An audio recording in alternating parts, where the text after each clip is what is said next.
ito, sa probinsiyalidad Dumaco. Lalaki arestado po sa pagbebenta ng shabu sa Bungabon, Nueva Ecija. Narito balita ni Romel Roque.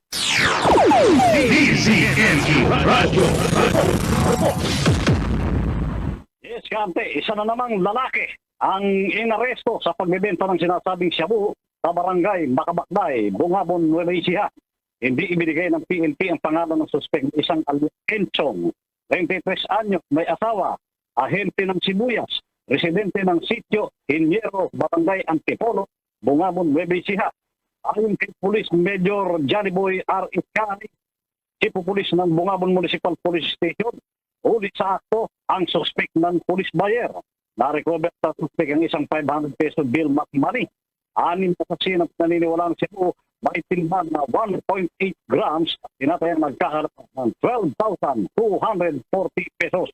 Nasa kustudiyan ng Bungabon Municipal Police Station ang mga ebidensya at ang suspect na sinampahan ng kasong paglabag sa Section 21 of Republic Act 9165. Mula sa Nueva Ecija, ako si Ron Roque, nag-uulat sa Target on Air ng DCM 1530, ang Radyo TV.